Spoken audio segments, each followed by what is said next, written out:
Hi ළමයි අද මම ඔයාලට මැජික් එකක් කියලා දෙන්න යන්නේ. ඒ තමයි අග්න්‍යාශය තියෙනවානේ. මෙන්න මේ අග්න්‍යාශය රූප සටහන් දෙකකින් මුලින්ම බලන්න මෙන්න මේ රූප සටහන දිහා.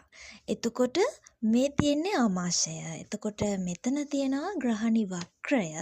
එතකොට මේ අග්න්‍යාශය මේ පිත්තාශයේ නාලය සහ මෙන්න මේ නාලයට නිල් පාටින් තියෙන නාලයට අපි කියනවා යාකෘතික ප්‍රනාලය කියලා.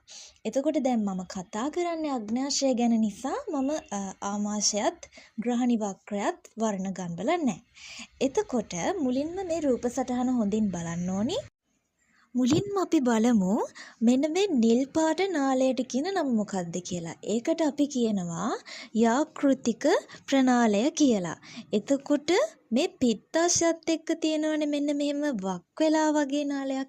ඒකට අපි කියනවා පිත්තාශයේ ප්‍රනාලය කියලා.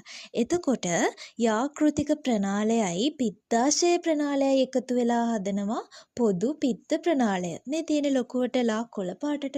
එතකොට මෙන්න මෙතන තියෙනවනේ අග්න්‍යාශය.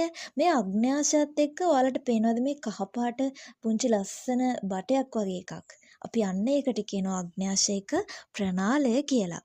එතකොට අග්න්‍යාශයක ප්‍රනාලයයි මෙන්න මෙහෙම අර ලා